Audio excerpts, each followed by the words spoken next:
It's Helen McCook, everybody. Hello. New Year's Eve. Yes, New Year's Eve. So in Scotland they'd call it Old Year's Day, and then tomorrow's New Year's Day.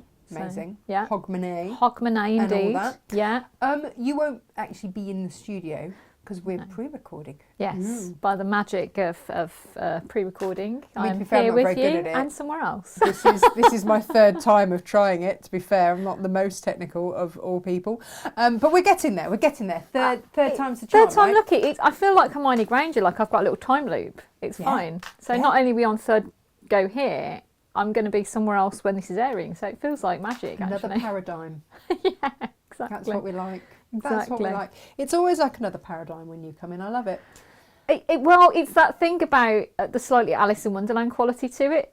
Do you know? And I always say it's that thing. Somebody sent me a picture and it was a white rabbit behind a steering wheel of a car. And it just said that the thing on it was, just get in, Alice, I'll explain on the way.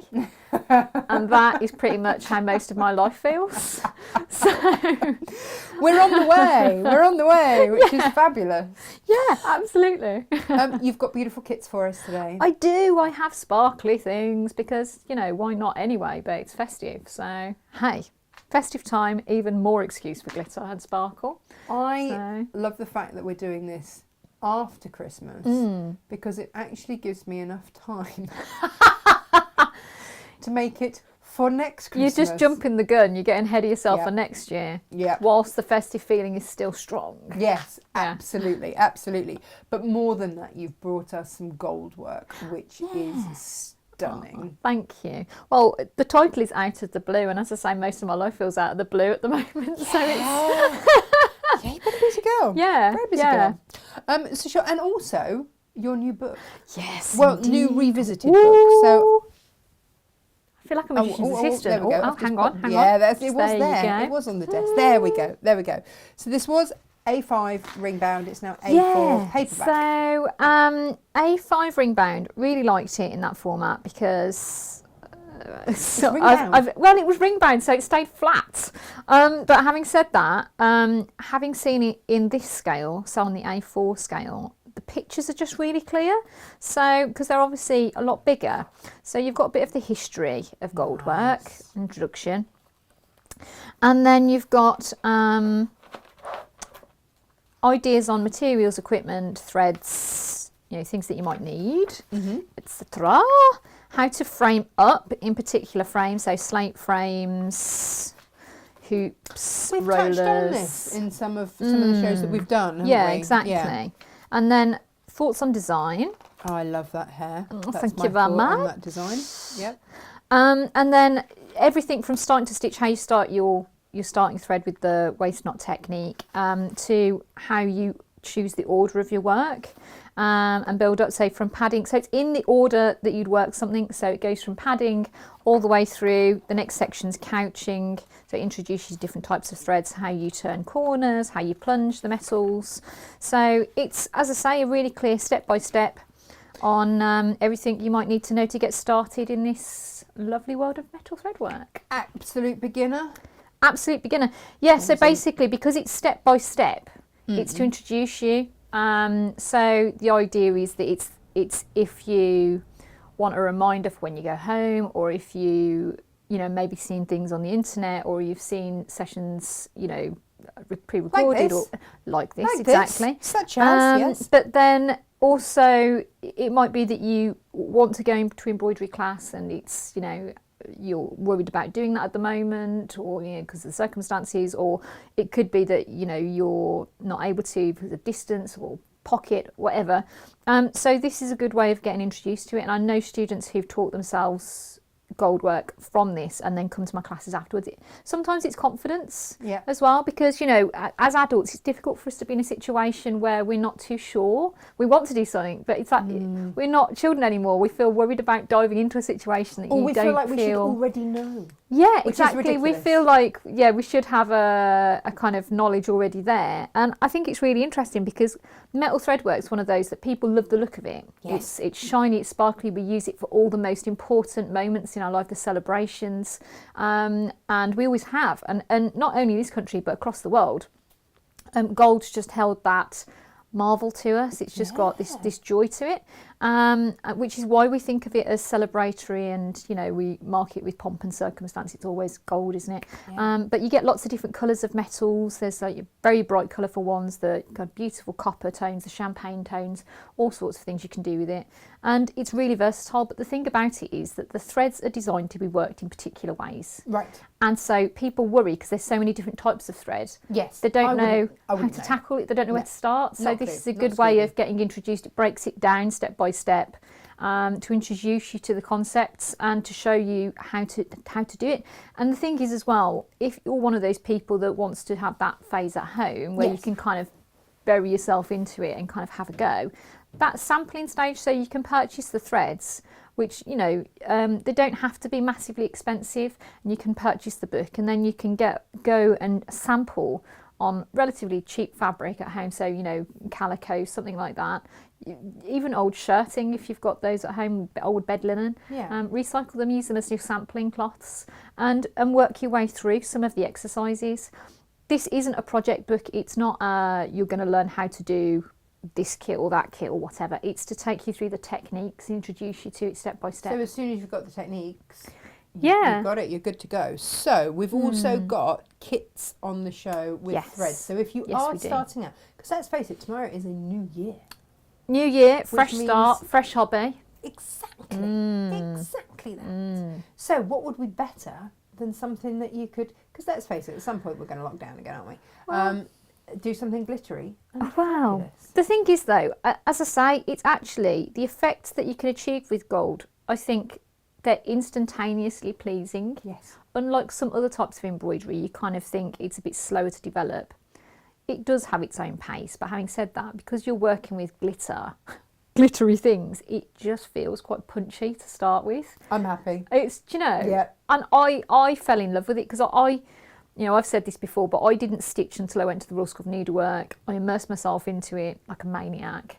And just that surprised me. Just, I just hang on. Whoa. Just reverse there. Yeah. You hadn't stitched until... not really. I'd done a bit of cross stitch when I was about 10 with my mum, like literally a kiddie's kit she'd introduced me to. And then I did textiles GCSE at school, but that was machine embroidery, kind of batik. I think I learnt how to do a French knot. Well done. That was about it. I still struggle. It was, well, as I say, so it was, there was a range of different things, but hand embroidery wasn't one of the things that we did. And so it was just a complete, grey area for me. It wasn't something I'd done. So you signed yourself up? Yeah, I committed to 3 years. Full time. It's not even like a university course where you get the holidays. It's 20 days off a year. So it was like a full time, this is a commitment.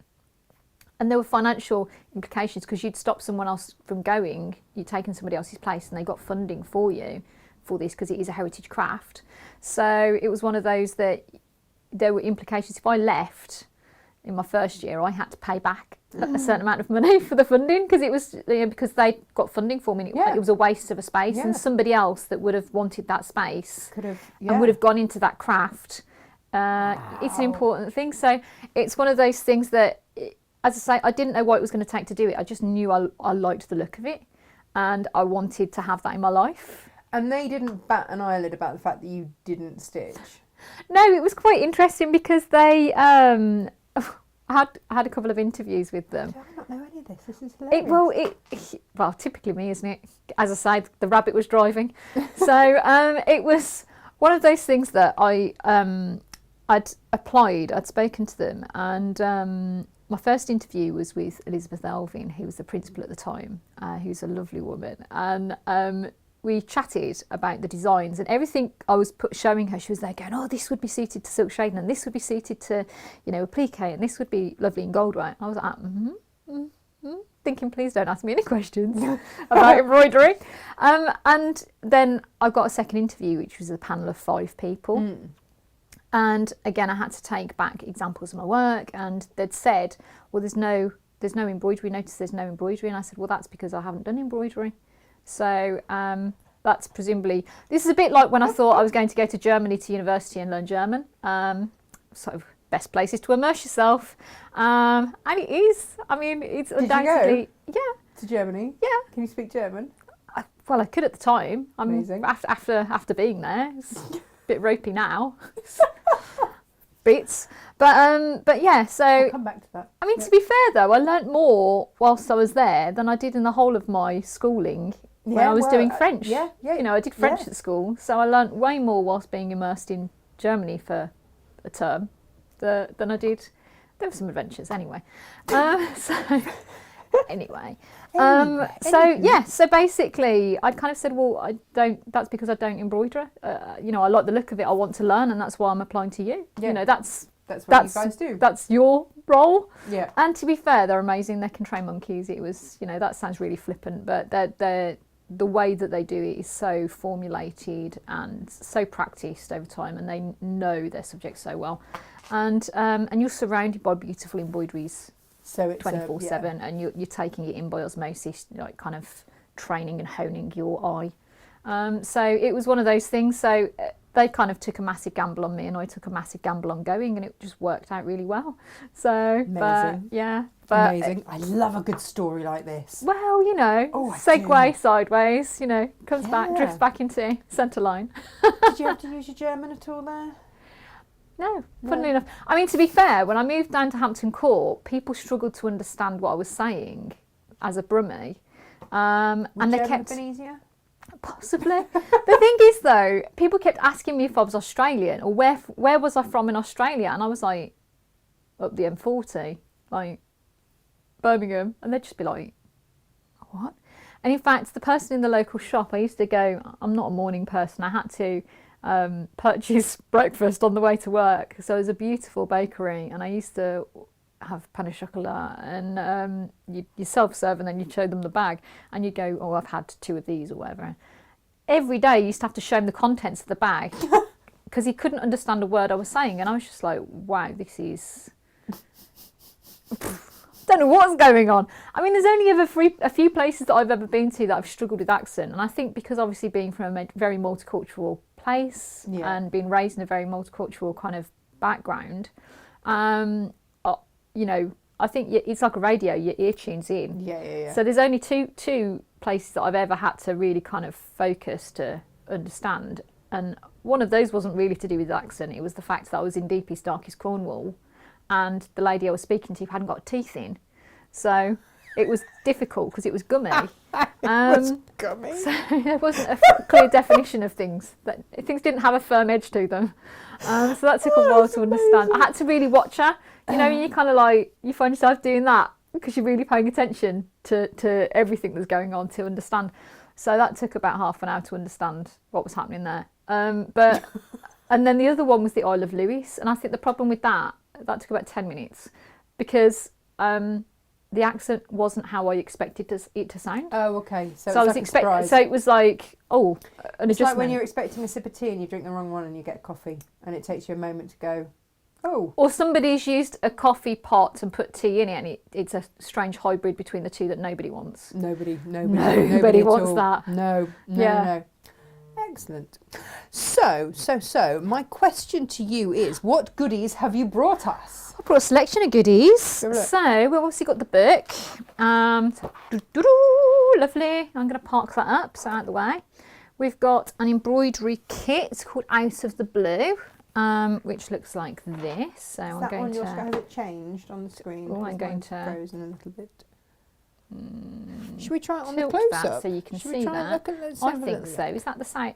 Oh, it's the side camera. Now this is where I kind of decide where I'm going, left, right, centre. Oh, there you go. So, so you can see different types of metals, different types of shine there, and some applique and some beads. Beautiful. So that's Out of the Blue. I'm going to park that up, and then we've got beeswax, so buttons. We've got 2 different sizes of buttons. Do you want to, show those. So, beautiful. Why do we need beeswax? Beeswax, it's a really old technique, and basically it's because we coat the working threads with the beeswax to smooth the thread down. So we always used to say, oh, it makes the thread stronger, and that's not true. It can't change the tensile strength of thread. It's not magic. Okay. So basically, people thought it was stronger because the thread breaks less often. if you're using beeswax coating. And the reason is that some of the metals have got sharp edges because it's metal, Yeah. where you cut through it, and if your fibres catch on that, it can pull and break the thread. So smoothing it down with the beeswax is the way forward. And I also use it for beading as well, so it's quite nice for beading. And if you're using linen threads, I quite often Are you going to show us how to use that? I certainly will. Yeah. So we've got little buttons of those, 2 different sizes in the pack. Oh, and originally, and you'll like this in a dislike kind of way, originally before they used beeswax, they used to use earwax for this. Wow.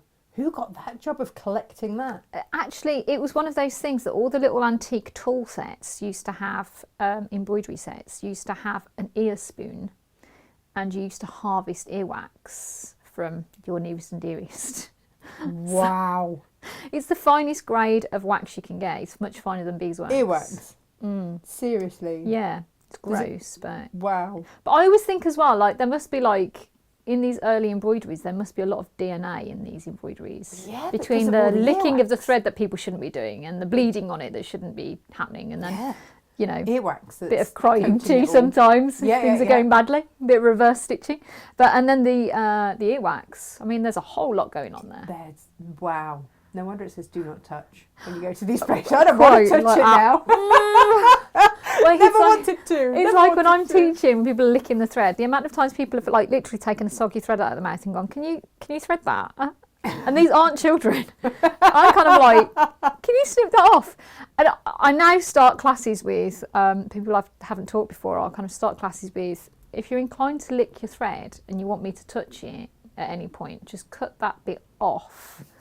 Because first of all, it's discolouring your fabric and thread potentially, but also if you're not prepared to give the person next to you and the person opposite you a big sloppy kiss, you're going to end up with their saliva in different places. I'm just going to be a soup of that, and then that's going to be spread around when I go and demonstrate on different people's pieces. So there's a whole issue there. A whole way that's so yeah, okay. Which people are normally like, "That's disgusting," and I'm like, that is disgusting, isn't it? That's why you shouldn't hand me sloppy thread. So, and the thing about the beeswax, if you're using the beeswax, it is beeswax, I promise it's not earwax. Yeah, so it's... my ears up earlier. Nice. It's 100% pure beeswax. It's not mixed with paraffin, so it's not chalky. It won't leave residue on your fabric in the way that those mixes do. It's really nice because it responds to the weather. It lasts a really long time. Right.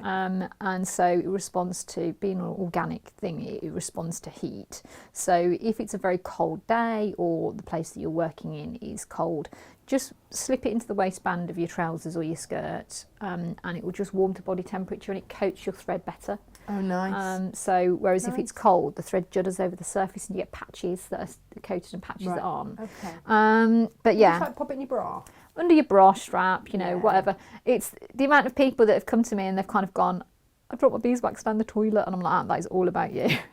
So I'll give you some more beeswax. We're not doing that. So yeah, we're not judging. There's a whole selection of stuff going on, but yeah, and so it does respond to body temperature really nicely, and it lasts ages. So. Unless you flush it down the toilet. Unless you flush it down the toilet. So you've brought us some thread kits. So I have, yeah. So we've got, now there's a mixture of things. So in this one. Which one should we put yes. Where are we going? Well, so, just seeing, would it be best to do it on your thing? I don't know. Shall I take them out the packs? Would that be easier? Or what happens if we do it there? And if you angle they're quite shiny. Let's take them out the pack so you can see them. So, bear with me. So the idea with this, it's a passing thread. Now a passing thread is it's a thread core and it has metallic thread wrapped around it. And these are different colours. So the passing is very fine metallic wrapped around it, which means that you can do turns and twists and curls with it really nicely. It changes direction really easily. It's a metal thread that you couch down, so I'm going to be demonstrating this technique for you so you can see it a bit clearer. So you can see I've brought a selection of different colours in, and the idea with this is they're 5 metres, in length for each one, And so that gives you a good shot at. Oh, and how many are we getting in a kit? So you get 5 in a kit. It's just mixed kits, mixed colours. So you can see you've got a lovely selection. This is a small selection of the colourway that I've got. I've just brought a small selection, but I've got lots of different. So it'll basically be a little rainbow, little different tones.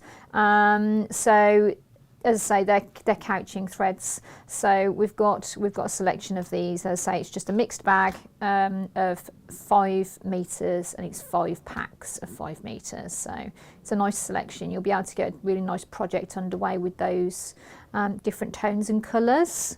So those are those, and you can see some of them are iridescent. So I don't know if you can. Oh, see well, let's go. Now we can go close up. Come on. So can you see the sparkle on that? Like it looks like a little dragonfly wing. That's the kind of green iridescent. We've got the mother of pearl iridescent. Beautiful. So you can see it's a nice thread, and then you've got things like the light bounces off it basically because it's a really small wrapping of metal around a thread core.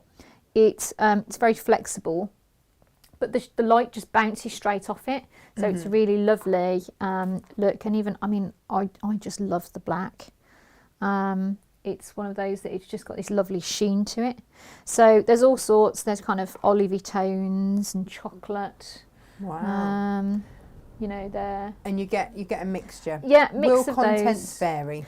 They do vary. So it's just a selection of 5 metres, 5 packs. Brilliant. So let me clear the decks of those. 25 metres in there. Yes, 25 metres in total. It is. The good thing is that you've got a lot of stitching with that, and it's really good. So, for example, if you've got a project that you want to work, that's fine. If you want to work your way through the sampling, you've got plenty to play with that, learning how to change direction and cover felt, etc., and work onto the fabric. What's next? What else we got? We've got the same type of thread in copper. So I've separated out the copper and the golds because some people really like to use the particular tone, so the traditional tone. So you can see it's a really soft copper colour. That's really it's pinky, really pretty, gorgeous, isn't it? it? Yeah, it's really soft, really lovely fresh copper. So that one. So we're selling those individually. 5 metres again of that. Amazing. We've also got the gold passing. It's lovely antique gold. You can see that. It's lovely. So we've got those. Now those are the passing threads. Now we also have a thing called Japanese thread. Right, and what's the difference between the difference is they're similar in the way they're made, but with the Japanese, the width of the metal that's wrapped around the passing, the thread core, is wider, so you can see clearer the kind of separations between them. Yeah. So if I unravel slightly the end, can you see what I mean about it's got a thread core and it's got a flat paper backed metal wrapped around it? Yeah. Okay. So and then that's a thicker. So again, that's 5 metres, but it's a thicker thread. Okay. So if you want to work, again, you get a beautiful shine off it. But if you want to work an area quicker, then the Japanese would be the way forward. But as I say, it won't manoeuvre around corners as smoothly as the fine passing. Okay. But you can do mixtures of the two as well, because at the end of the day, you're going to stitch potentially in a pair, so you could actually mix this with a colour, for example, and have a lovely kind of rainbow stripe through. So there's lots you can do. We've also got soft string. So soft string we use as a padding. So we use it to pad up areas because, as I say, Goldwork is a really interesting one because it's basically quite a sculptural type of embroidery, and you layer up padding before you get on to other things. So this is something that we use to pad areas, so we can use some of the cut metals really high. That gives it that dimension. Yeah, and I'll show you how to do that. I'm going to sample how to do use the soft string. And then the last types of individual threads I've got, we've got a twist thread, and it's a black gold twist or a black silver twist. There's 2 options. So again, that's 5 meters. Oh, let's switch to. Oh, can you see that? It's got a lovely kind of candy stripe. That's a bit special. It is, isn't it? It's really nice. And actually, if you put like a row of this and then a row of gold either side, you get a really kind of opulent. It looks like you've put a lot more work in than you actually have. I like that. So that's the gold, and then we've got the same thing with silver. So that's very clever. So you can see it's a different tone entirely. So wow. All these things I didn't know existed. All these things you didn't know you needed. Yeah. Absolutely. Yeah. Need/want, all of that. Exactly. And then the last things to show you are another mixed packs. So we've got wire check and smooth. So basically, we've got their 5 gram packs, and they are different colours. So it's mixed colours. Again, this is a small selection of the colours that I've got, and that you get 5 in a pack. So the idea with this is that we can cut them to length like a bead. So if I get this one out, for example. Yeah, so look, because I'm just getting a lot of light on there. Well, that's the point of gold though, isn't it? It's difficulty with the packets, but can you see the sparkle on that? It's really twinkly. Yeah, right. It's really twinkly. And just a beautiful kind of colour. And the idea is it's made like a spring. It reminds me a little bit of a really, really small slinky. Yes. And basically it's made like a coil with a hole through the centre. Right. And this has got facets in it. So rather than being circular, it's got little angles all the way through, hence the twinkliness. So that's why it's going to twinkle.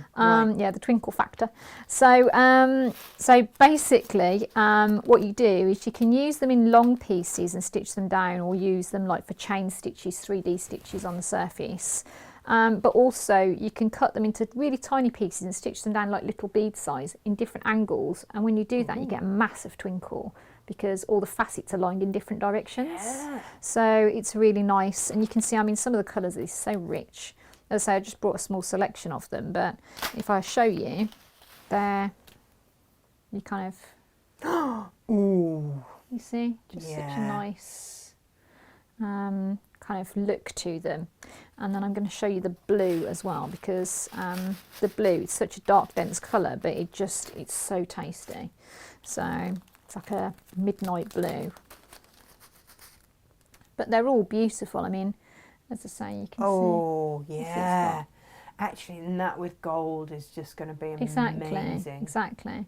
So, so that's wire check. Okay, so the wire check is the one with the facets in. Right. So that's that one.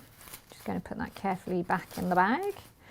And then the last option on threads is the smooth check. So I'm just going to throw those in there so I don't get everything confused.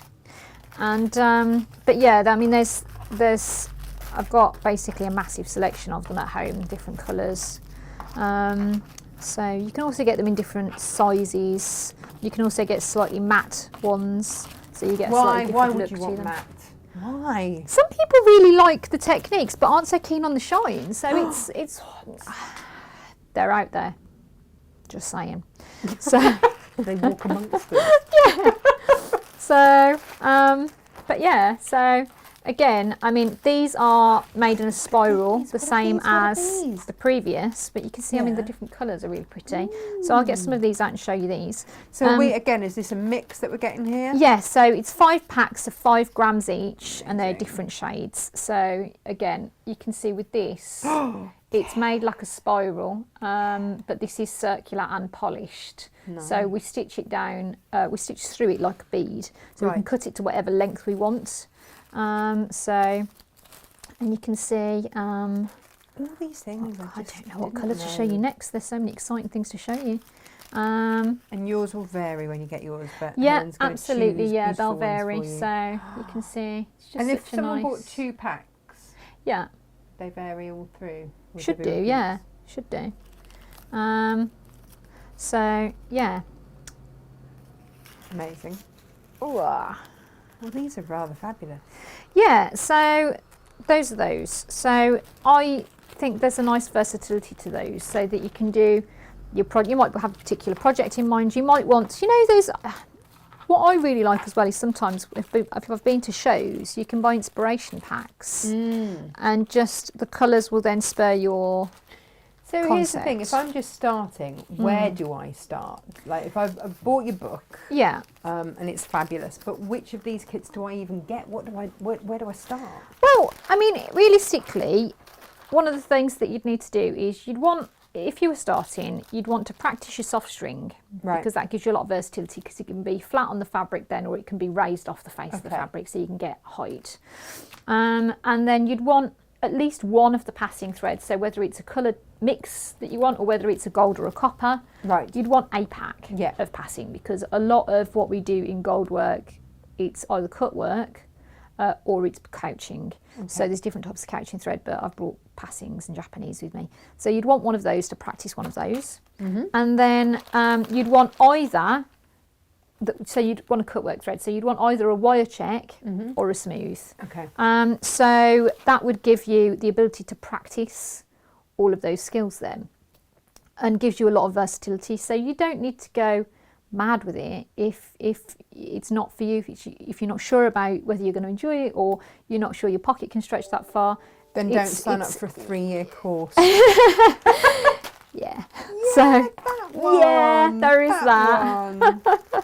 So yeah, so it's really something to suit everybody. And the thing is, actually, the metal threads, people think they're going to be extraordinarily expensive. Yeah. And actually, in relative terms, they're actually quite reasonable. So it's a nice selection that you can get. And then the other thing that we can do is we've got the little Christmas kits. So the festive designs here. So we've got the little. Let's go over the head. You get all 5 designs and all. Hang on, we've got 4 on the table. Oh yeah, sorry. Oh, there we go. I was holding one up. So you've got. Let me turn them the right way up for you. Keep forgetting. Well, the cameras here have to be easy for me, and Absolutely. it has to be as I'm seeing it. I need everyone else to see. Right, so you can see we've got the mistletoe, we've got the holly, we've got the Christmas tree, we've got the candy cane, and we've got the Christmas stocking. Fabulous. So and you can see that they're a really nice mixture. There's some surface stitching, some beading, and also you've got a bit of couching on there. So hence the metal thread, the shine of the metal thread. So these come in kits where you get all of this. So you get all of the designs there in the kit. So and the instruction. So you get all the materials. The hoops are in the kit, and then what I did was I painted some of mine. Can you see the stripes? Yeah, like so you get a plain hoop in the kit for each of these, and then what you do is I've painted mine just using acrylic paints. You can use gouache, you can use all sorts. So I just kind of put a different selection of decorations. That's it with a plain hoop. And then, but you can choose how you'd like it to look. You could wrap it in ribbon. You could do anything with those that you wanted. So the price of the kit includes everything that you'll need. Amazing. Absolutely there. Amazing. Thank you. The little star in front. Yes, is that indeed. Anything we need to know yes, about as well? indeed. Let me clear the decks of these. Get those out the way. So then the little star is the last one. Oh, that's very pretty. I think we should have a little look at that closer. Yeah. Because otherwise it's hard to see the detail. So let's. Pretty. Other way. There we go. That's the one. There you go. Gorgeous. So a bit of sparkle. So we've got pearl on the edge of this, which is this thread, overstretched pearl. It comes pre-stretched for you, so it's ready to work. We've got the sequins around the edge. We've got some surface stitching. So we've got chain stitch, we've got pistol stitches, we've got stem stitch, and then we've got the faux pearls and the diamante in the centre. So it's onto kind of a mixed linen ground. So you get, as I say, everything in there except the hoop. Right. So you can decide, because some people like this one cut out and then with padding on the back so they can hang it. Oh, nice. So, very nice. So you can choose to back it. So so you're cool, but all the designs come marked on as well. So they're onto the fabric, so it's ready to stitch when you get them. Okay, So- and then the last one that we've got Yes, yeah. is one of the picture frames, isn't it? Yeah, so that was the one I showed you at the start, which is the out of the blue. So I don't know if you can. So as I say, we've got selection of, we've got Just different types of gorgeous. couching threads, combination couching, chip work, we've got twisting here, or passing, and then we've got applique of silk, we've got edgings with the couchings, and then we've got little sequins and beads, finishing touches, and then we've got soft string with the cut work over the top. Beautiful. So yeah, nice mixture. There's a lot, isn't there, to keep you interested. Keep you going. out of trouble. Yeah. Well, I mean, do we ever? I mean, we're not magicians. No, hands, not wands. Exactly. So what are we doing with this today? Show us. Well, show us. I thought we'd kind of do a bit of the out of the blue kit. So I've got the kit with me. Oh, yeah, do you want to show the instructions in the So kit? I Tell? will get all the Nice. goodies. I love how these come packaged as well. So you get all your stuff that you need. So you've got 2 embroidery needles, you've got a tapestry needle, you've got your violin, your soft string, you've got your mixed fibres, your mixed threads there, your working threads, you've got your beeswax, everything you need is in the pack. And then you've got the full instructions, so explain step by step what you're doing, full instructions of moving through the techniques, and a design plan of where everything goes, and a list of everything that's in the kit, and a nice close-up picture of the finished piece. Nice. So you can work through it. So as I say, nice close-up pictures so that you can know exactly what you're supposed to be achieving. Okay, so what I thought I'd do is I'd start on the actual piece. So this is the fabric that you're going to get, and it's all marked up. Oh yeah. So it comes marked up. It comes marked up, yeah. So we're ready to do that. So shall we move to the hoop so you can see that? Yeah, I just didn't. I pressed the button and it didn't. There we go. I want the moon on a stick. Yeah, So yeah, it's all good. so what we're going to do is I've put my my calico in the frame underneath, and that comes in the pack as well, and then I've put my printed fabric on the top. I've got 2 embroidery needles, so I'm just going to move those out of the way so I don't end up prodding myself. And the first thing I'm going to do is I'm going to take my soft string. Okay, so that's the thread for building up this particular area here, this crescent moon shape. Nice. So what I'm going to do is I'm going to wax the full length of this. Okay. So I'm going to take one of my beeswax and I'm going to wax the whole length. Now the reason for that is that we're going to kind of sculpt with this thread, Right. which sounds a bit scary, but actually it's more straightforward than it sounds, and just by running it through the beeswax, it just helps us to get a lovely smooth flattened finish. And when we kind of pinch or manoeuvre this thread, it means that we can get it to stay in place. Yeah. So I'm just running it through each section at a time, just going through the whole thing, and it's going, I'm just kind of going 10 to 15 to 20 centimetres at a time. Right, okay. Running it through kind of 2 or 3 times just to make sure I'm getting the full lot.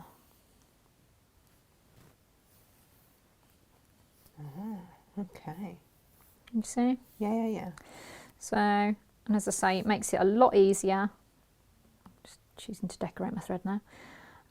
So it makes it a lot easier when you actually get to the sculpting part of this. So I'm just...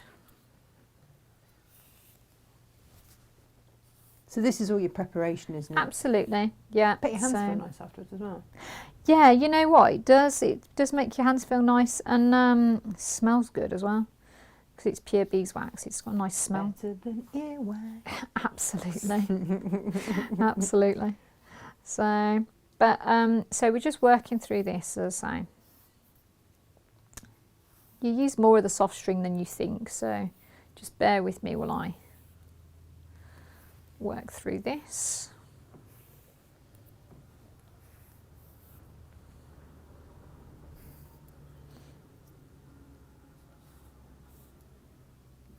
Almost there now. Are you doing the whole? So are you going back in and doing sort of different angles of it as you go? Sort of like Yeah, front, well, back I of mean, it? the thread will twist as you kind of take it through. It won't stay on the same plane, so it should be coated reasonably well. Now, it does, to use a phrase, scrag up your Scrag up your beeswax. That's completely normal. That's it doing its job. Okay, and you do have 2 beeswax in this pack. You have to keep a scraggly one and a non-scraggly one. So you kind of you've got 2 of them. So you keep one for your embroidery threads and then one just for the soft string. Okay. So then we're going to take a double thread of the yellow working machine thread. I have scissors here somewhere clever. There they are. I'm going to do the same thing. I'm going to wax this thread. Okay. So you can Does see everything get waxed? chunks falling off this. You want to wax all of your working threads. You don't want to wax your metal threads because you'll take the shine off. Of course, and you'll end up with clumps. Oh no. It's not ideal. So I'm going to thread up my needle. Now be aware, sometimes when you're using beeswax, you can end up clogging the eye of your needle. What size needle are you using? So I'm using a size 10 embroidery needle because I want it to be able to pass through certain types of this metal. Right. So if you want to, when you're couching down particular threads, you can use a bigger needle, but when you do your actual cut work that goes over the top of the soft string we're doing, you'll want to use a smaller needle because it has to pass through the centre of it without stressing the thread. So I'm going to start with a knot on the top and 2 small stitches. I like the way you use both hands when you do this, don't you? And it's quite mesmerising to watch. Well, so we were trained in using 2 hands. You just know I've got a piece of thread caught on the back.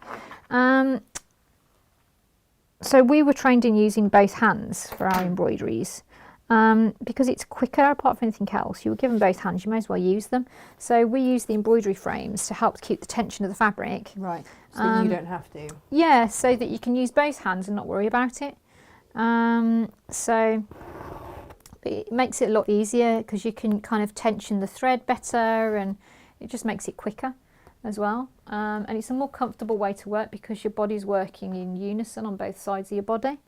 So yeah, absolutely. What we're going to do is we're going to create a measuring stick. So I'm going to allow about 1 inch from the bottom of this shape. I'm going to walk it round and allow another inch from the other end of the shape. So snip through, that's your measuring stick, okay? So what I'm going to do is I'm going to then measure off a number of those. So you can see I'm using them to make sure they're approximately the same length. Mm-hmm. A little bit of manoeuvrability is fine because we've got extra at the end, haven't we? So a little bit of shrinkage or a little bit of growth isn't a problem. Now, you might be wondering how we know how many's enough. So if we lay it on, I can't tell what I've got. If I give it a good twist, that replicates what you're going to get when you stitch over it. Right. So, and I need it to be able to touch both sides, the inner edges of that line. So that isn't sufficient. So right. I need to keep going. So hence I was saying. Is that the fattest bit of it? Yeah, you look at the widest bit first. So you tend to go to the widest bit and then it goes narrower after that, so you can cut things away.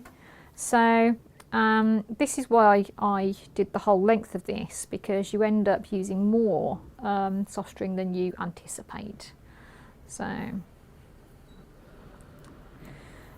you can see that's still got a bit to go. So what I'm going to do, so that I don't lose those, I'm just going to snip through all of my loops.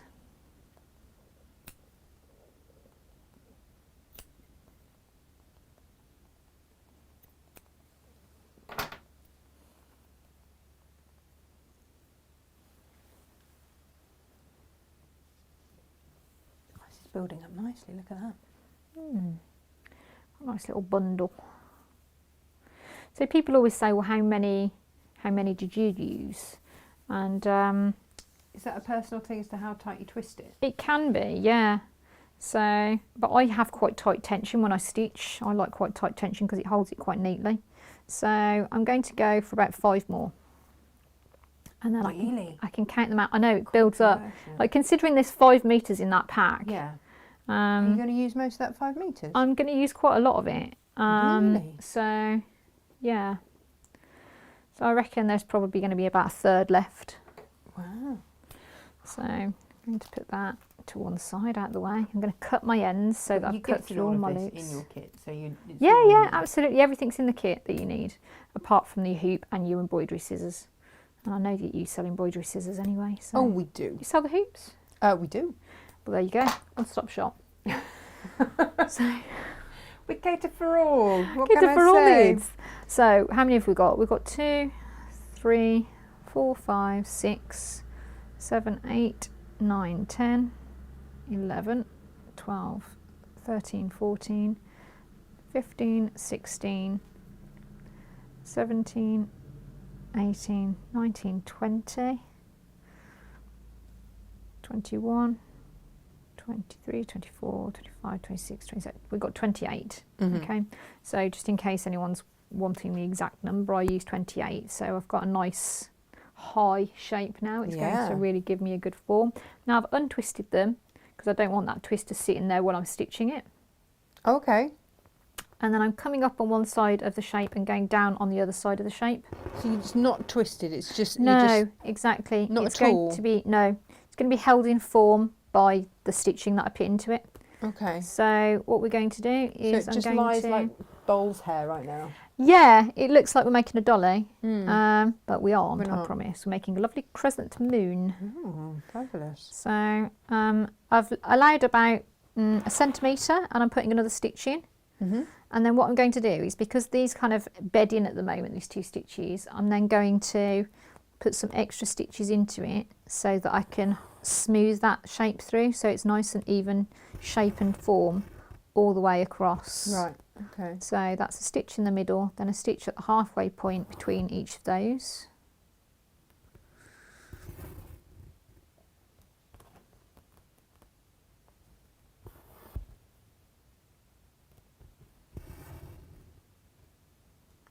Okay, that's nice and smooth. And then I'm going to continue down. I'm going to do one more stitch over this as a whole, and then I'm going to start tapering the ends away.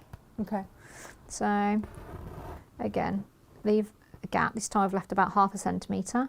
I'm going to put a stitch in at the centre just to smooth it through. Okay, now I'm going to start to trim these ends down because the shape tapers. Okay, so by the time I come about 2 millimetres away from the point, I want only 3 pieces of this left. I want the one on the far left, the one on the far right, and the one on the top centre. Okay. Basically hairdressing. Basically, yeah. So when I was doing my teacher training, they were talking about how you embed particular skills, functional skills in your learning. So we were talking about angles and measuring and all the rest of it. So this was one of the ones that they were like, really, you do all those things? Yeah, we do. So, but it's fun maths. So what we want to do is, if we cut from the top with a flat cut, we'll end up with a dip in our shape. So what we want to do is, without pulling them, because we can pull them all the way out, from the centre underneath, I'm going to take a group of these and cut a load of them away. Now I want to taper that cut. So as I say, so it's gradual. So just being careful. I'm going to give this little pinch to encourage it to stay back. That's the advantage of having the wax. And then I'm going to just lift this without pulling it and then cut a tapered cut through this. So I've got kind of a nice tapered line, you see. So I can bring this back over the top, give it a little pinch in the new direction, back to where it was. And then again, I'm going to do a little stitch at about ½ centimetre's distance, and then I'll put a stitch back in to hold the form further back.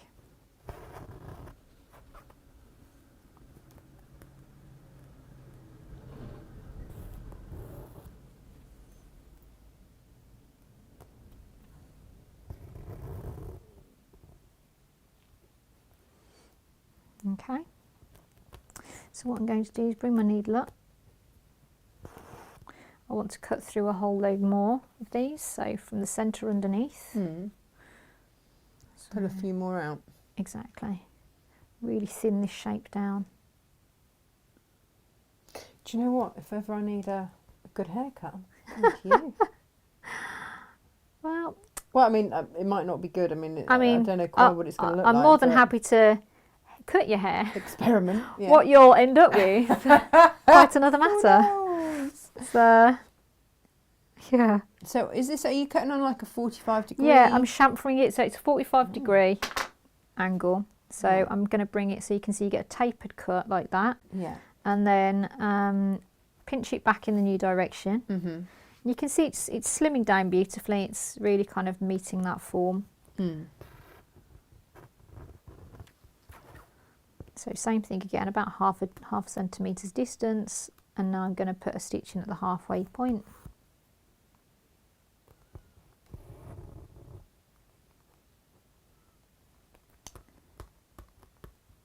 Now, I'm coming to the point where I know I need to identify the far left, far right and top centre, okay? So far left. Oh yeah, because you're going to be left with 3. Yeah. Right. So I need far left, far right, and then the top centre. And then the others I need to trim away. All in one? Feels drastic, doesn't it? Well, yeah. It works though.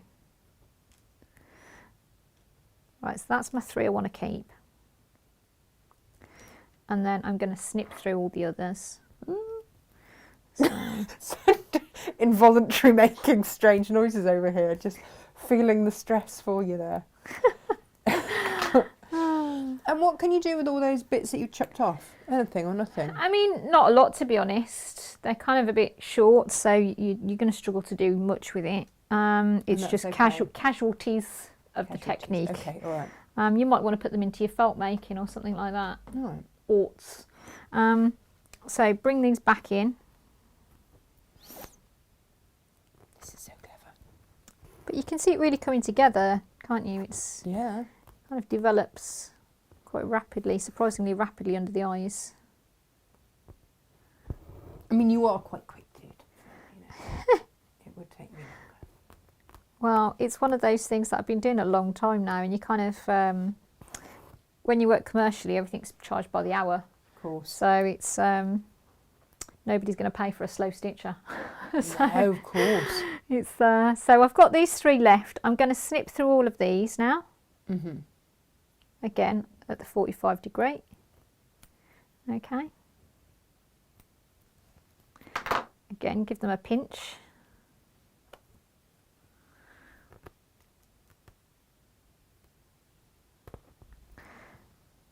I'm going to put a couple of stitches over these to hold them in position.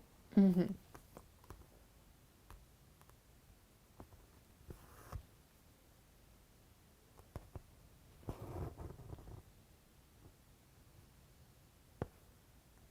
Okay, now to encourage the point, what I'm going to do is I'm going to come up just very slightly past the point of the soft string. I'm going to go down into the body of the soft string. Right. And then I'm going to put 2 to 3 stitches over the top of that. Okay. Just to make sure that that point stays nice and smooth and sharp.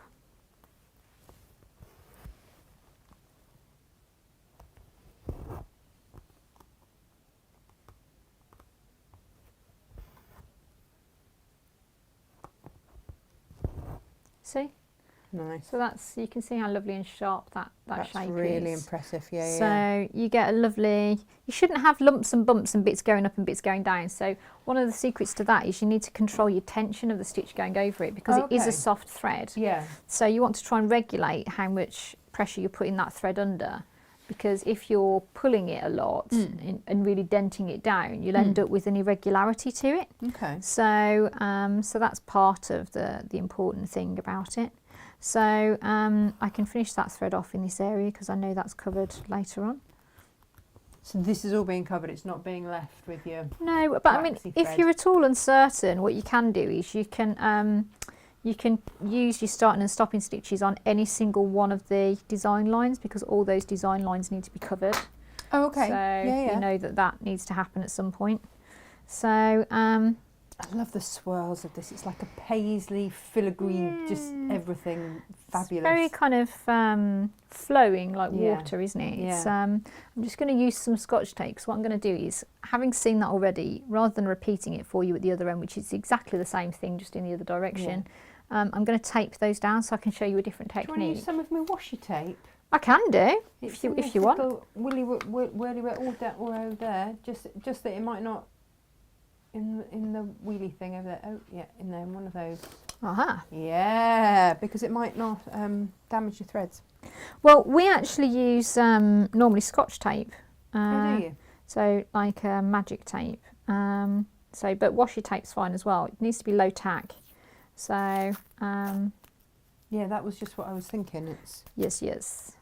so this is a proven thing, is it? You know, you can take bits out the way. Yeah, we do it all the time with metals. Amazing. So, although I do quite like the fact that your washi tape matches my fabric. And says Natasha makes one. Oh, exactly, exactly. You know, all the goodies going on. Exactly. Right, okay, so what should we do next?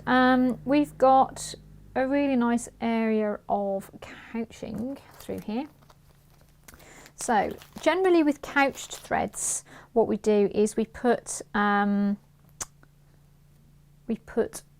it down onto the surface of the fabric with a holding thread, and we use the same machine thread that we used before. Okay. But instead of using a double, we use a single, because we don't want to interrupt the flow of the gold, because the way that light travels across the metals is really what attracts us to it. So the more you conceal that, the more disrupted that feels and the less shiny the metal feels. Makes sense. So we want to try and control and limit the amount of disruption that we put in.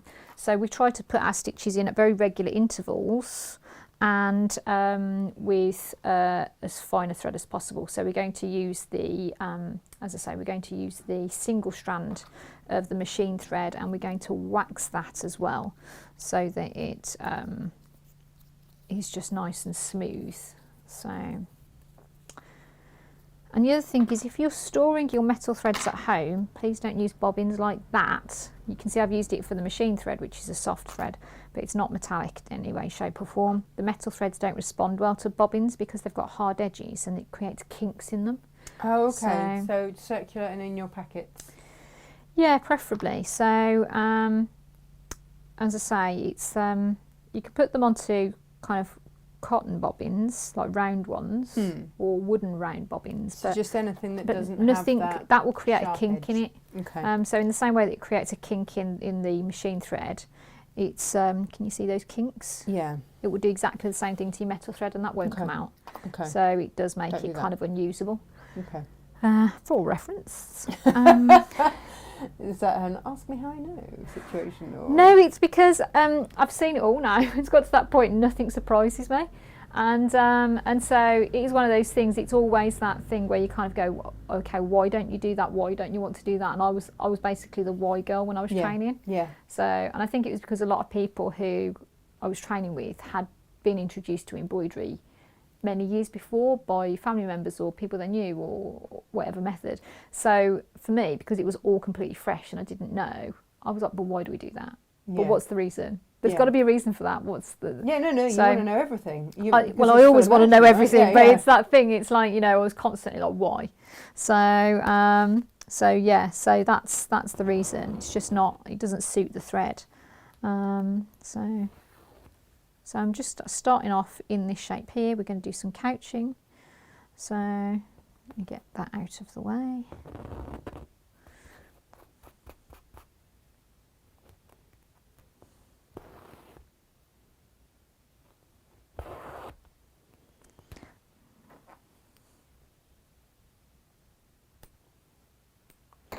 Right, so what we're going to do is we're going to do a mixture. So we're going to put the Japanese thread that we've got in the pack, and we're going to put it down with the Rococo. So the Japanese is very smooth, shiny, bounces the light back a lot, and then the Rococo thread looks a little bit rippled, so it has a texture to it. So you can see that that's kind of a nice kind of change of pace.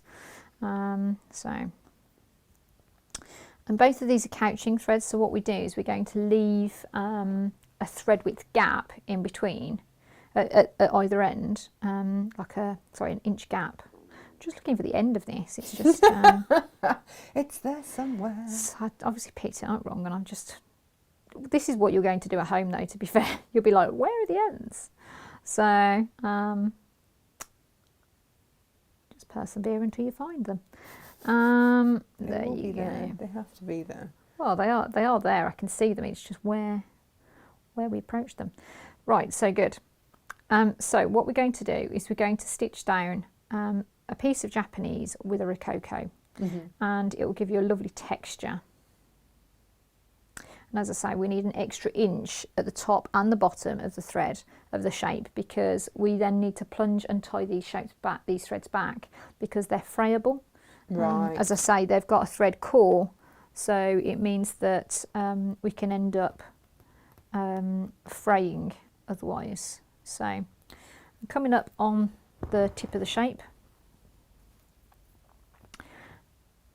I've got a stitch going over the top, and it's going to fasten these down to the fabric. You're going through both of them, so you're going over them both? I'm going over the top of both of them. And are they going to be laying straight, or will they twist? Or no, I don't want them to twist, so I'm just kind of settling them in so that I'm just putting them where I want them to be. So I try that with my children. It doesn't work very long. I've developed a very stern look. It tends to work. It tends to actually work for threads. So I'm putting my stitches in at about every 3 millimeters or so, and I want the stitch to fasten like a tent peg. So if you've got the pair of gold like this, I want my stitch to sit over the top. So if I change the angle so you can see like that. So I don't want it to come underneath like that. I want it to be the right width for this metal. I see. Yes. Because it gives a more stable fastening to the surface of the fabric. So on this space, I've got the Japanese on this side and the Rococo on that side, which means that I want to, when I put my next row in, I want to keep the same order. So the Japanese will be on this side and the Rococo will be on that side of the pairing. Right. And as I say, you don't want them to twist over each other, so just control the way that they, before you pull the stitch tight, control how that's sitting. Yes. Yeah, because once you've pulled it tight, you might pull it out the wrong way around. I've got it. So you can see it works onto the fabric, with relative rapidity. Lovely. And you've already got shine on that fabric now, so that's one of the really pleasing things about this. You start to see it building up really quickly, so it's nice in that sense that you kind of don't have to wait ages before you start to see the impact of what you're doing. Yeah.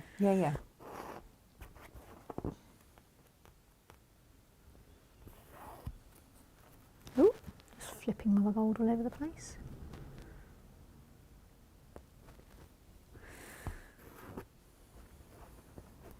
Well, this is rather fabulous. It is rather fabulous, isn't it? Yeah. So, let's say, so this is couching. So, let's say you can use, if you imagine, the mixed packs that we've got there, that we were looking at before, you can use different combinations of your colours. Yeah. Your coloured metals. That'd be fabulous. Yeah, so you could have different combinations of colours in here, so light to dark, for example, or you could have different combinations in here, like an ombre, yeah. Oh, wow. So it's really nice to experiment. That's what I was kind of thinking when I put those packs together. It's almost like weaving then, isn't it, in a way, to get different colours together. Yeah, the kind of illusion of different shades sitting next to each other has a very different impact. It's the same reason why we use different textures of gold in this technique, because the different textures bounce the light back in different ways. So it's really nice to be able to do that.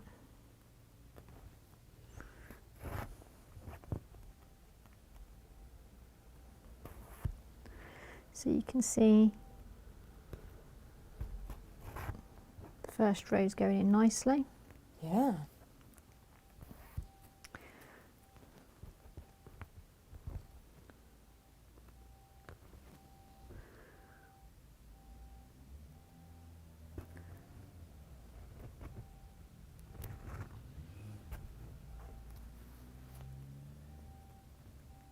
That's ever so pretty. I'm kind of captivated. It's one of those that it's like you can see if I move that around, you can see the real shine on that. It is lovely. I mean, this is one of the things that I really love about metal thread work. It just feels like magic a little bit. Yeah, you know. I can see.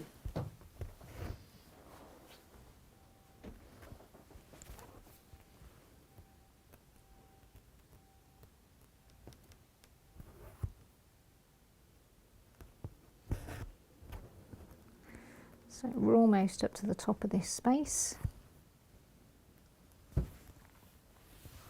And you want your stitches to try and be 90 degrees to the metal. So it's one of those that you'd work your way through it. Just working round the shape.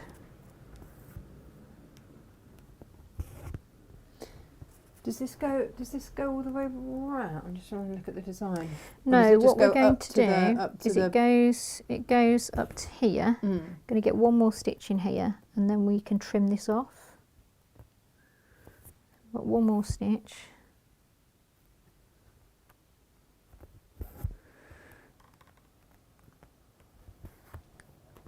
And then I'm going to leave an inch and trim. Okay. And then to come back, you do the same thing, but you put your stitches at halfway point, like bricks and mortar. It's called bricking. Oh, okay, yeah, so that it's never, you don't create a chunk. Yeah, exactly, so you don't create a stripe. So I'm coming up. It's a better word. Yeah. Well, it's, you've got all the terms, it's like you're a pro. I've had longer to contemplate it than you have. So you look at the width of the metals together there, and you come at that distance away from the previous row. And then you can put in your new stitch at the halfway point. And again, as I say, you want to make sure that your Japanese is sitting where you want it to, and your Rococo is sitting where you want it to. So you kind of control the order in which you're seeing the pattern. So it's very good. Yeah, so it'll go in quite nicely, as I say. And because you've already done the measuring on the kind of the assessing of distance on the first row, the second goes in quicker. So you don't need to think about it, you just go into the halfway point each time. So. Oh, very good.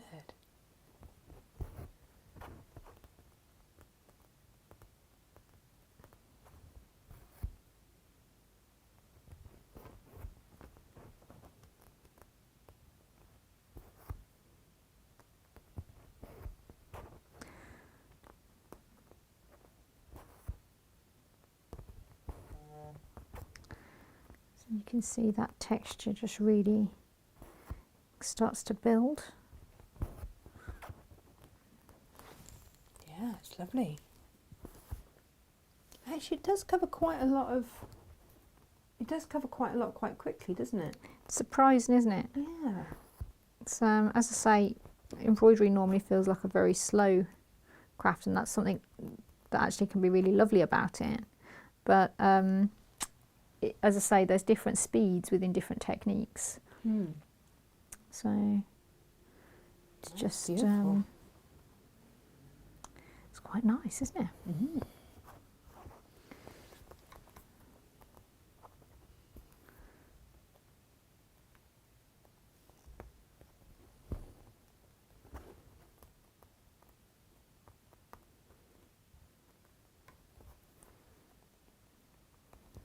Just working through now. You know, when you work on group projects, yeah, you know, like Royals, Veils, and yeah.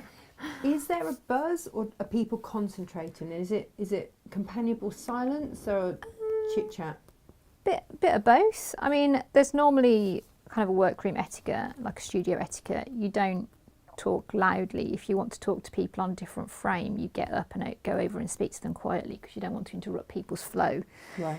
Just finishing this thread off. You kind of it's a real mixture, actually, because you're really excited because you're working an important project, but actually it's concentration. It is kind of getting the job done as well, and doing the job well. So you do want to be focused and achieving something beautiful. And how long would you sit and stitch in a go? Or you have to sort of get up and move and... Well, I mean, it really depends on how long you're physically comfortable. I mean, a normal working day under normal circumstances is you could start anywhere between 8:30 and 9 o'clock, and then you'd go through until 5, and we'd normally have an hour's break spread out between the day. So it would normally be 15 minutes at 11, 15 minutes at 3, and then half an hour at lunch. But so it is a working day. Yeah. So that's a long period of time in which to be disciplined. Yes. And make yourself sit there and focus.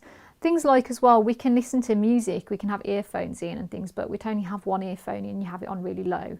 Yeah. So because sometimes people find that really helpful for their concentration.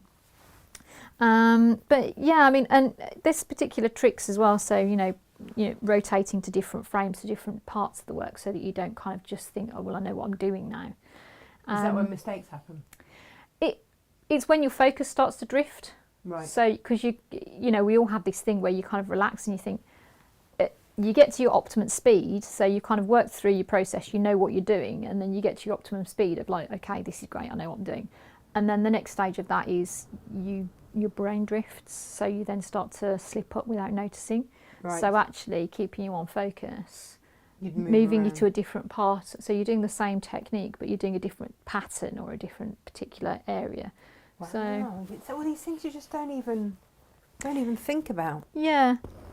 And also some of it it's quite interesting, you know, you can have very different people, different sizes of people on your frame even. So, you know, we all sit on the same frame, but but some people might be much shorter in the body and longer in the arm, or you know, so the physicality of it can be difficult. And then people who are left-handed sitting next to people who are right-handed, naturally it means that you can be jostling each other. So that there's a lot of kind of things to consider when you're working. They had all this on the Bay of Tapestry and things like that. Yeah, shove over, Maud. Come on. There's nothing new about it. That's the interesting thing. I mean, embroidery is a very, very pure craft. It's, you know, demonstrated from one person to the next, and we pass on those skills in a very kind of crisp line. And then it's all about the experimentation and where you take that to. But the tradition of hand embroidery, it is through being shown, and it is through then having a go yourself, and then you start to become comfortable or hone particular areas. And I just think it's that process. I mean, I love the fact that, you know, I've been taught by people who don't speak the same language as me, and I've taught people who don't speak the same language as me, but we speak the same language of embroidery. Yeah, you've got so that common. It's that common ground. So that common thread. Oh, Sorry. That was good. I like that. So, but yeah, I mean, I think it's that thing that, as I say, you build up quite quickly. I'm going to bring this up closer to the camera actually, so you can have a little peek. So I'm just going to shuffle really closely. So I'm just going to try and, I don't know where I'm going. Will that focus? Yeah. Yeah. So can you see the texture of that? Yeah. So you can see it's got a lovely texture and shine. And you can see the scale of coming off the fabric. You kind of get the sense of it really rising forward. So I thought I'd show you a bit of the cut work that goes over the top of the soft string. Now normally obviously I'd be finishing all these different sections. There's an order to which you work these. So however, for today's demonstration purposes. Yes, exactly. So I'm just going to tape bits down out the way. Nice washi tape. Thanks. So, but yeah, so it's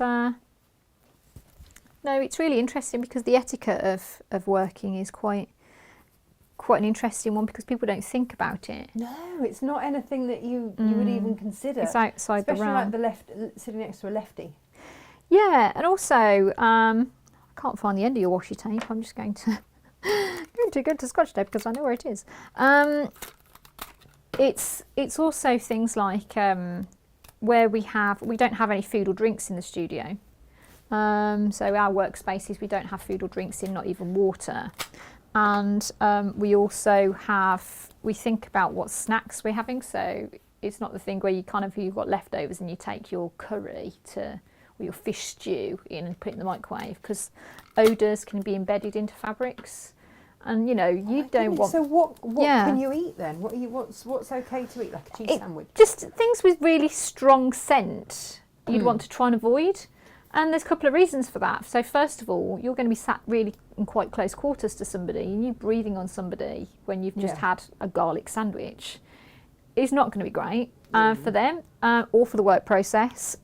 It's not going to help for a peaceful studio. Equally, it's, as I say, the scent of cooking, the heating up, the odours can embed themselves into the fabrics.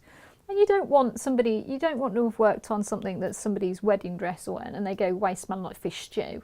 You need to consider those things. So, but again, it's things that people don't think about. Wouldn't have even occurred to me. Yeah, and we also wear things like if we're doing big jobs and we're really kind of doing extreme hours, you'll look like you're wearing your pajamas or your yoga clothes, because it's like we don't normally wear nail varnish, we don't wear makeup, we don't wear anything which has got fiddly bits on the jewellery, the kind of buttons that can catch on stuff. We get rid of all of that, and then it's comfortable clothes, because you're sitting for quite a prolonged period of time. We need to make sure our place that we're sitting at feels comfortable and right for our posture, so the lighting is good. So there's lots of things to consider that normally people don't kind of think about at all.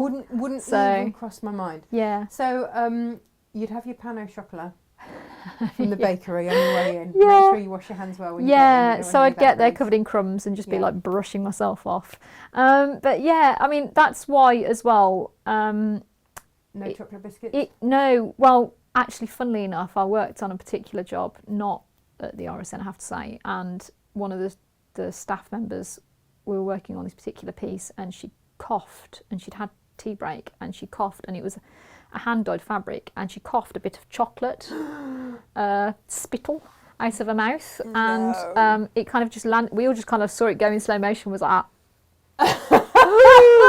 you know, and it was one of those, and she just kind of looked at it, and she kind of just got up and left, and I kind of was never to return. No, well, I was like, I need to know what you've eaten, because I need to know what that is so I can get it out. Yeah. Because obviously different stains you respond to in different ways, but then this was also a specially hand-dyed fabric.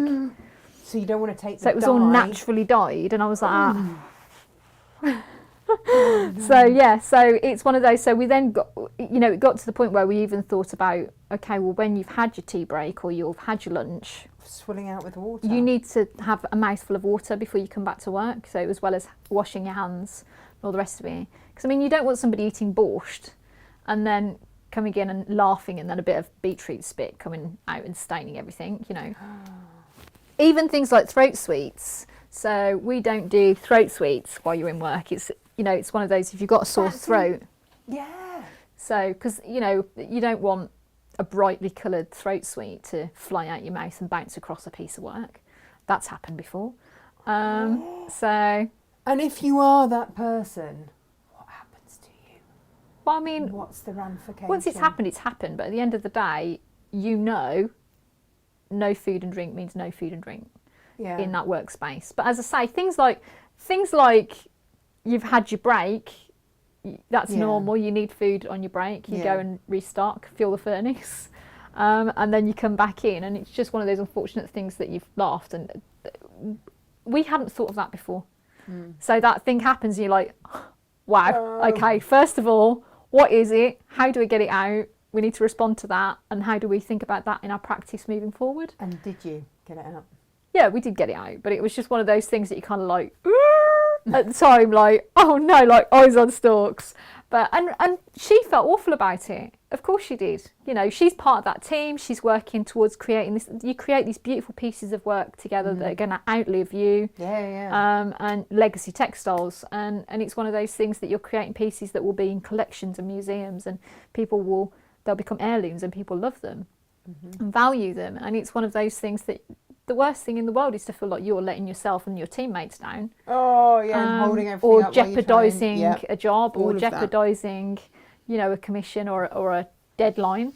So nobody wants to be that person. No. So it's one of those, isn't it? Oh. So, but yeah, I mean, things like the throat sweets, that's something that's really easy to forget because it's human nature. Like, oh, okay, I'm at work, I've come into work, I don't feel fantastic, I've got a sore throat, I'm just going to suck a throat sweet. That's completely normal. Like, that will sort it out. I'll be fine. Like, that's not cool. No, you can't do it because it's a risk.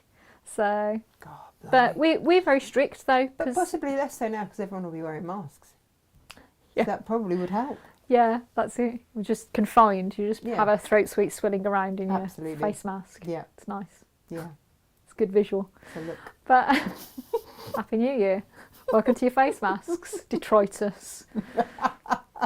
But yeah, so it's we're very strict, as I say, because for good reason. But I've worked in other environments within similar roles or within kind of textiles and fashion, where we've been surprised at their habits, at their lackadaisical approach, and then it's really interesting because you then have that conversation and go, so you do that? Is that okay here?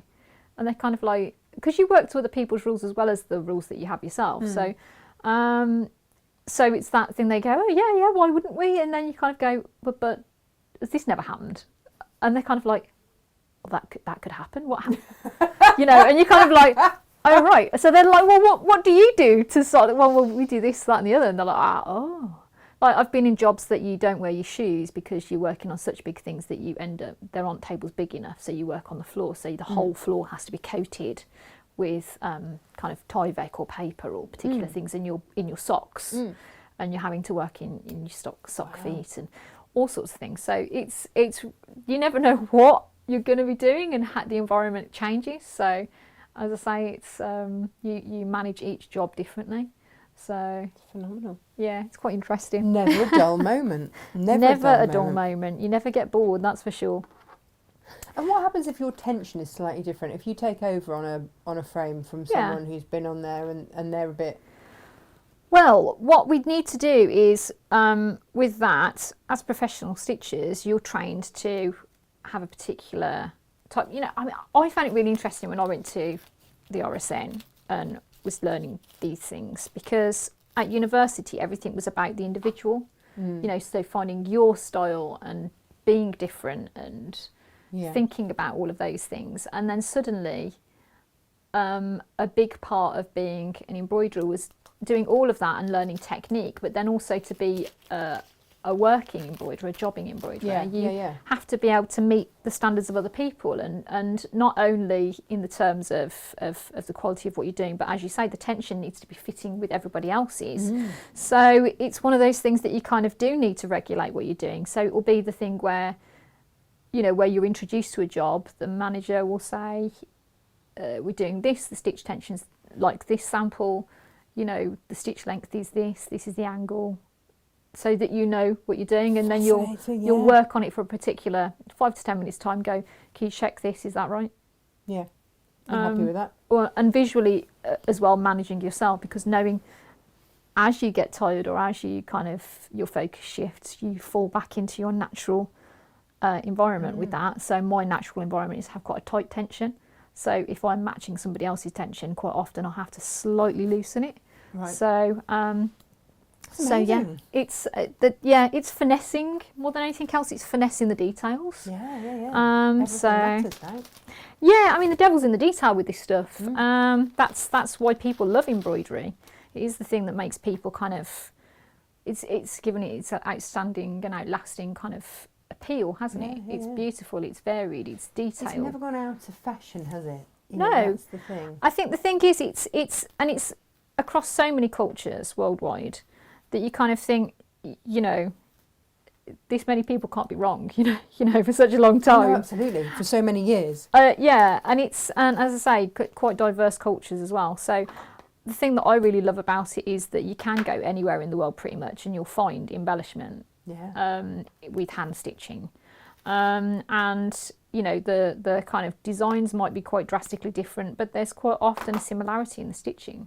And so that's one of the things that I do love about it. Well, finding that commonality. Yeah, it's I suppose it's that thing, isn't it? We're all in, we all have different experiences and different backgrounds and different outlooks, but at the end of the day, we're all still wearing the same spacesuit. It might be a slightly different colour, and we're on a bit of space dust for a certain period of time. You know, it's that thing. You know, it's true. It's so true. It's. But I always think it's really interesting to look at the differences and then look at the similarities, because it tells you a lot. So I think it's a fascinating part of the field that I work in. You know, how things developed and how and why and where from, where the influence came. It's always linked to kind of, we talk about it, embroidery as a frivolity, and it is, because it's beauty for beauty's sake. Yes. There's no need for embroidery, it's a decorative element. But having said that, the style and types of technique and the designs, it's always linked to social, economic, political and religious Yes, of course. changes. So it's actually, it reflects in very real terms That's fascinating. the kind of history of us as a civilization. So that got very serious very quick. Were you into history before you started? Absolute history buff. You Love are, aren't you? Yeah, Love- I know love that. history. I do know that. I don't know why I'm asking you. Yeah, Go on. I am. I just think it's really interesting. It's not necessarily that you need to know who you are to know where you're going, But it's all got but us to here. it's all interesting. It's that line of people behind you. Yeah, Do you know what I mean? That you got you to this point. What you do next is your choice, but of course, always. knowing that there's that line of people is interesting. It's amazing. So- Right, what's next? Right, so what we're doing is I've waxed a double working thread. So with the couching threads, we go over a single, we use a single thread. When you're using the cutwork threads, we're going to use a double thread because it goes through the centre. Because if you remember, I said that it's... like a long bead, effectively. yeah, so essentially you cut it and use it to length like a bead, and we stitch through it like a bead. But because it's hollow, like a spring, it means that you can go through the centre and it's fastened on, and you don't see that, so you can get away with using a stronger thread, so the double thread. Righty ho. So what we're going to do is we're going to do the cut work over the top. Now we're going to use an alternator, barbershop pole. So what we're going to do is, I don't know if you can see that. So I've got two different types of thread. Okay, two different tones. So we've got the wire check and we've got the smooth. So I'm going to cut these to length and stitch them down. And I want to stitch them down at a 45-degree angle. So essentially, what we're going to do is going to start working over this bit. So I'm going to come up on one side so it's out of the way. I'm then going to, I want my soft string to touch the fabric on this side, to hug that soft string and to touch the fabric on that side. So I'm going to put my fingernail through it. You can use your needle. It's created a little crick in the gold. I don't know if you can can you go to the overhead camera so I can show them how to cut the gold? Is that possible? Yep. Marvellous. So I've got a little dint in my gold there. So what I'm going to do is I'm going to snip through that. Do you have a special pair of scissors for cutting? Yeah, you can use a special pair of scissors. You can use gold. Now, generally... Or just one that isn't your thread? Yeah, I mean, not your favourite scissors, I would say, but you want a pair that are reasonably fine, because you don't want a huge width to it, because it can end up crushing the gold. So... Can you just move it in a little bit onto the mat? Yes, so I can do that. There you go. Lovely. Lovely. So that's my one to measure. So one to cut, one to work. So I'm going to line up my next piece because I'm going to alternate these. So I'm going to put that, and I'm going to cut a couple of those. And each time I'm going to keep using that one as my measuring, because if you get slightly longer and slightly smaller each time, then you end up quite drastically different in the end. So I'm going to keep using my measuring stick. Okay, so that's my measuring stick. So what I'm then going to do is I'm going to put a piece of this onto the needle. So you can see I'm going through the centre of it. Take it down to the bottom so it touches the fabric, and then I'm going to stitch down on the other side. So it sits over the top. You can see. Oh wow, at see a that 45-degree twinkling angle. I already. see. Yeah. So then what I'm going to do is I'm going to come up with the next piece of metal. It's like a 3D satin stitch. So, but you haven't started at the tapered bit. You've started at a wider point. No, I'd start kind of towards the middle, Okay. and work to one point, and then go back to the middle and work towards the other.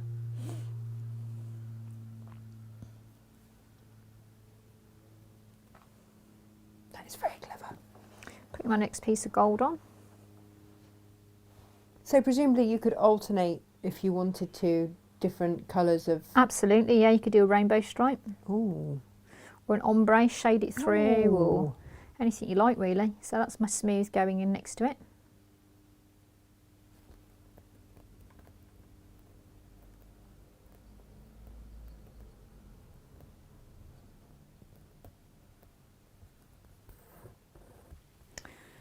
I'm going to go for my next piece of gold, so my bright check.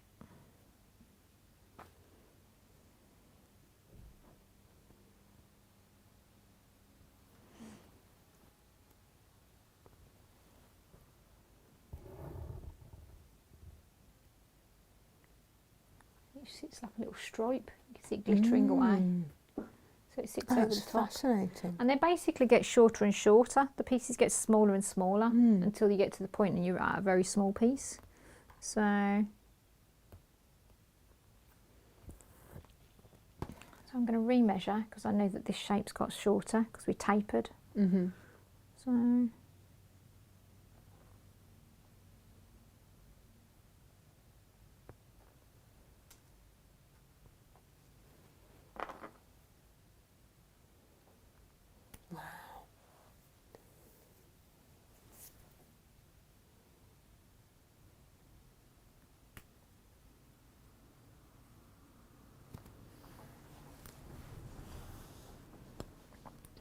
And are you tapering them as you're cutting them?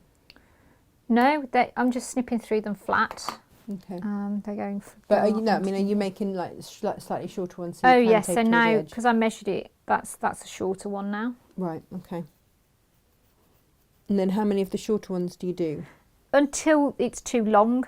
You'll see when it doesn't sit on the soft string anymore. And that's when you remeasure. Yeah, you need to remeasure so you can see when you start to get too long and you're sitting slightly proud of the soft string, then you'll do it again. You'll remeasure. Amazing.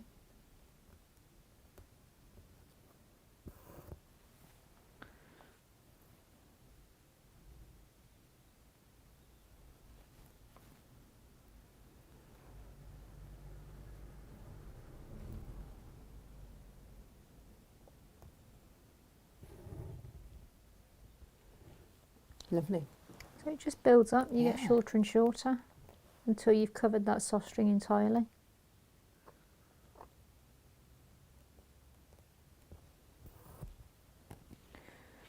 So I'm just going to get some more thread.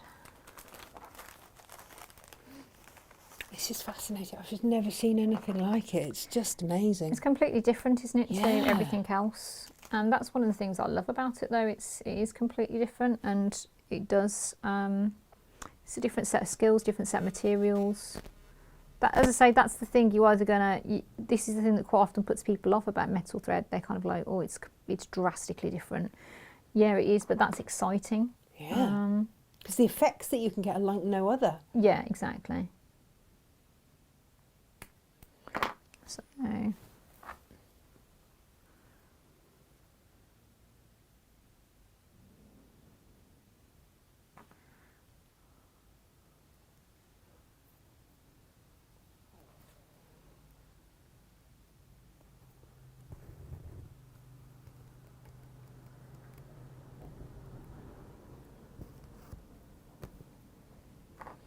How many different techniques are there in this?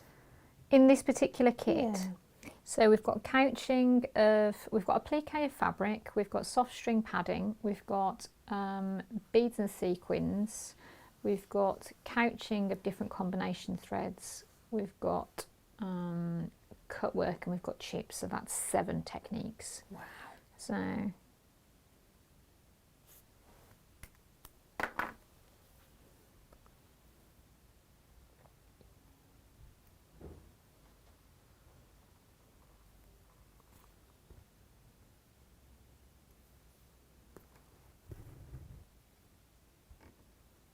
And the instructions give you the order to work everything in? Yes, absolutely. Okay.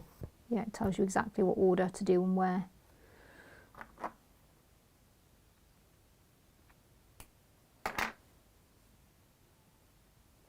And in the little Christmas ones that we've got, the baubles and the stockings and all those, is it similar work in that or not? So it's couching and then surface stitching, and they've got some bead embellishment on.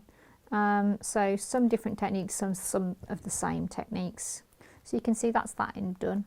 So if I bring that up close, you can see how it glitters.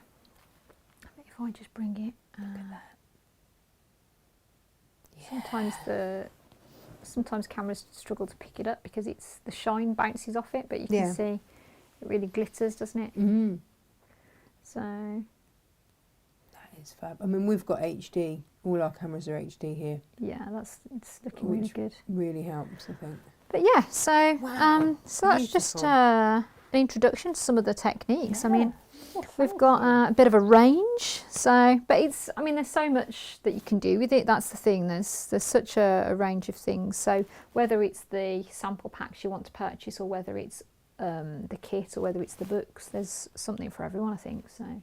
Oh, I want to have a go. I want to do it all. I want to make that hair in all the things. Yeah. Just fabulous. Thank Just you. fabulous. Oh, Helen, thank you so much. Thank you. There we go. Oh yeah, that's going to help, isn't it? Yeah. There we go. Thank you so much. That's all right. And a very happy New Year to Thank you. Or you. do I have to say Happy Hogman? No, that would be Happy End of Year. You could say Happy Hogmanay if you want. Have a good Hogmanay. End of the year. Yeah. I don't know where the years went. I don't know where it went. Do you know, I was saying this the other day because I was walking up the road in September, at the start of September, in Sauchiehall Street in Glasgow, and there were signs for Christmas parties. And I thought to myself, God, they're advertising really early. And then I suddenly realised it was September. So it probably wasn't more early than usual. No. And I thought that's because I'm still waiting for summer. Yeah, it hasn't quite happened. It could just passed us by. Yeah. So I was like, that's fun. That's okay. I've just missed a couple of months. But it's just been such a disjointed kind of year. But touch wood, he's hoping next year, the coming year, and all that, it'll be different again. I think that's what we can promise. It will be different again. Just riding the wave, aren't we? Really, you just gotta see what comes. Get yourself stocked up with craft projects. Absolutely. And find your happy place. So that's not a bad New Year's resolution, is it? It's not. Start something new, something glittery, something gorgeous. This is it. I mean, I don't think it's possible to get more sparkles in my life, but that's not a bad thing. I see that as a challenge. Wow, good. Gauntlet down. Yes, yes. Right. I'm going to have a think how we can do that. Oh, thank you so much. Oh, pleasure. And pleasure to be here. Come and bring us some new stuff. Will do. Yeah. Lots of sparkles and lovely tempting treats. Perfect. Lovely. Well, this gets us started into the new year. So yes, started in the right way. Have a fabulous 2022. Yeah, 2022. All the twos. Ooh, so yeah. Awesome. I'm sure that means something somewhere. Yeah. Well, have a good New Year, everybody, and I'll see you on the other side. Oh, thanks, Helen. Thank you. Bye. Bye.